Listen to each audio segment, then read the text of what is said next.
औज़ुबिल्लाहिमिनश्शैतानिर्रजीम बिस्मिल्लाहिर्रहमानिर्रहीम। आज के इस लेक्चर में हम जो है एंडोप्लाज्मिक रेटिकुलम के बारे में पढ़ेंगे। एंडोप्लाज्मिक रेटिकुलम एक्चुअली एक मेम्ब्रेन बाउंडेड ऑर्गेनेल है।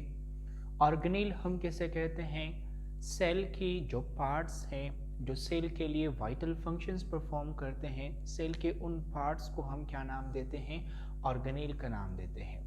The part of the cell that perform vital function for the cell is known as organelle. और एक ऐसा ऑर्गेनेल जिसके अराउंड कवरिंग पाया जाए, जिसके अराउंड मेम्ब्रेन मौजूद हो, एक ऐसे ऑर्गेनेल को हम क्या नाम देते हैं? मेम्ब्रेन बाउंडेड ऑर्गेनेल कहते हैं।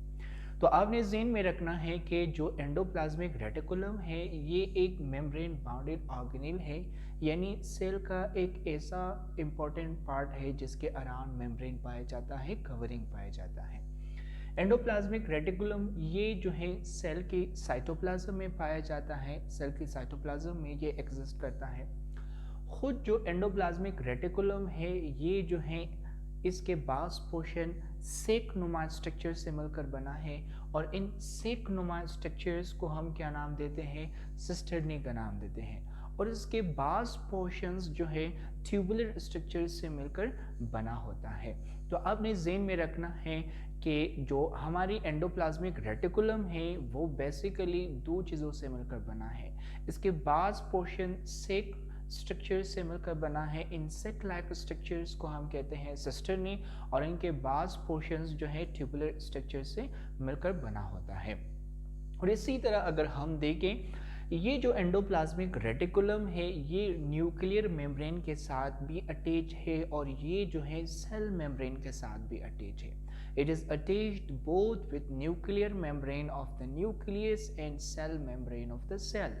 और एक और चीज़ ये मैं आपको बताऊं, वो ये कि जो हमारी एंडोप्लाज्मिक रेटिकुलम है ये न्यूक्लियर मेम्ब्रेन से स्टार्ट होता है और सेल मेम्ब्रेन तक ये जो है एक्सटेंडेड है, यानी फैला हुआ है। तो it starts from nuclear membrane and it is extended up to the cell membrane. और एक बात और कि एंडोप्लाज्मिक रेटिकुलम जो है ये हमारे पास दो तरह के हैं। एक को हम कहते हैं स्मूथ एंडोप्लाज्मिक रेटिकुलम, और दूसरा हमारे पास है रफ एंडोप्लाज्मिक रेटिकुलम। एक ऐसा एंडोप्लाज्मिक रेटिकुलम जिसके सरफेस के साथ जो है राइबोसोम्स अटैच हों, ऐसे एंडोप्लाज्मिक रेटिकुलम को हम कहते हैं रफ एंडोप्लाज्मिक रेटिकुलम। यहाँ पर आप देखिए ये हमारे पास है रफ एंडोप्लाज्मिक रेटिकुलम। क्यों? क्योंकि ऐसे एंडोप्लाज्मिक रेटिकुलम के साथ जो है ग्रेनुलर दाने नुमा स्ट्रक्चर्स अटैच है। इन ग्रेनुलर दाने नुमा स्ट्रक्चर्स को हम क्या कहते हैं? राइबोसोम्स का नाम देते हैं। तो वो एंडोप्लाज्मिक रेटिकुलम जिसके साथ राइबोसोम्स यानी दाने नुमा ग्रेनुलर स्ट्रक्चर्स अटैच हो, ऐसे एंडोप्लाज्मिक रेटिकुलम को हम कहते हैं रफ एंडोप्लाज्मिक रेटिकुलम। और वो एंडोप्लाज्मिक रेटिकुलम जिसके साथ कोई राइबोसोम्स यानी ग्रेनुलर स्ट्रक्चर अटैच ना हो, ऐसे एंडोप्लाज्मिक रेटिकुलम को हम क्या कहते हैं? Smooth endoplasmic reticulum. अगर आप यहाँ पर देखें तो ये हमारे पास जो है स्मूथ एंडोप्लाज्मिक रेटिकुलम है। क्यों? क्योंकि इसके सरफेस के साथ कोई राइबोसोम्स यानी ग्रेनुलर स्ट्रक्चर अटैच नहीं है। ठीक है, तो ये था दो टाइप्स ऑफ एंडोप्लाज्मिक रेटिकुलम। इसके बाद आपने ज़हन में रखना है जो endoplasmic reticulum skeletal muscle cells और कार्डियक मसल सेल्स के अंदर पाए जाते हैं, उन एंडोप्लाज्मिक रेटिकुलम को हम क्या नाम देते हैं? सार्कोप्लाज्मिक रेटिकुलम कहते हैं। स्केलेटल मसल सेल्स के अंदर और कार्डियक मसल सेल्स के अंदर स्मूथ एंडोप्लाज्मिक रेटिकुलम जो पाए जाते हैं, उन स्मूथ एंडोप्लाज्मिक रेटिकुलम को हम कहते हैं सार्कोप्लाज्मिक रेटिकुलम। इसी तरह वो एंडोप्लाज्मिक रेटिकुलम जिसके पैरेलल सिस्टर्नीज के साथ बहुत सारे राइबोसोम्स अटैच हों, ऐसे एंडोप्लाज्मिक रेटिकुलम को हम कहते हैं आर्गस्टोप्लाज्म। दोबारा आपके लिए रिवाइज करता हूँ, ऐसे एंडोप्लाज्मिक रेटिकुलम जिसके पैरेलल सिस्टर्नीज के साथ जो है बहुत सारे राइबोसोम्स अटैच हों, ऐसे एंडोप्लाज्मिक रेटिकुलम को हम कहते हैं आर्गस्टोप्लाज्म। और एक और बात कि वो अर्गेस्टोप्लाज्म जो न्यूरॉन के अंदर पाया जाता है, नर्व सेल्स के अंदर पाया जाता है, उन अर्गेस्टोप्लाज्म्स को हम कहते हैं निजल्स ग्रेन्यूल्स, या फिर इन्हें हम कहते हैं निजल्स बॉडी। ठीक है। वो ऑर्गेस्टोप्लाज्म जो न्यूरॉन सेल्स के अंदर पाया जाता है, नर्व सेल्स के अंदर पाया जाता है, उन्हें हम कहते हैं निजल्स बॉडी या फिर उन्हें कहा जाता है निजल्स ग्रेन्यूल्स। तो अभी हम जो है एंडोप्लाज्मिक रेटिकुलम के फंक्शन के बारे में पढ़ेंगे। सबसे पहला फंक्शन जो एंडोप्लाज्मिक रेटिकुलम का है वो हमारे पास है इंट्रासेल्युलर ट्रांसपोर्टेशन। इंट्रासेल्युलर ट्रांसपोर्टेशन से मुराद ये है कि एंडोप्लाज्मिक रेटिकुलम मटेरियल्स को सेल के अंदर ही एक जगह से दूसरी जगह क्या करता है, ट्रांसपोर्ट करता है। Within the cell materials की एक जगह से दूसरी जगह ट्रांसपोर्टेशन वो किसके थ्रू होता है, वो एंडोप्लाज्मिक रेटिकुलम के थ्रू ही होता है। इसका नेक्स्ट फंक्शन हमारे पास क्या है कि ये बहुत सारे ऑर्गेनेल्स का फॉर्मेशन भी करता है। सेल के अंदर जितने भी ऑर्गेनेल्स है उन सारे ऑर्गेनेल्स के फॉर्मेशन एंडोप्लाज्मिक रेटिकुलम ही करता है, सिवाय दो ऑर्गेनेल्स के जिसका नाम है माइटोकॉन्ड्रिया और क्लोरोप्लास्ट। इन दोनों ऑर्गेनेल्स के अलावा बाकी जितने भी ऑर्गेनेल्स सेल के अंदर पाए जाते हैं उन सारे ऑर्गेनेल्स की फॉर्मेशन कौन करता है, एंडोप्लाज्मिक रेटिकुलम।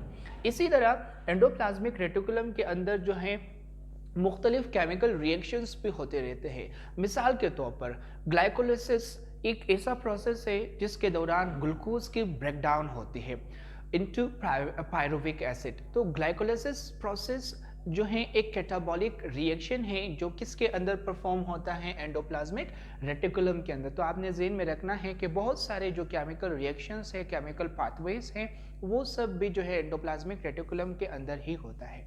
इसी तरह एंडोप्लाज्मिक रेटिकुलम के अंदर बहुत सारे एंजाइम्स भी पाए जाते हैं, जैसे कि इसके अंदर सक्रेज पाया जाता है जो सक्रोज की ब्रेक डाउन करती है।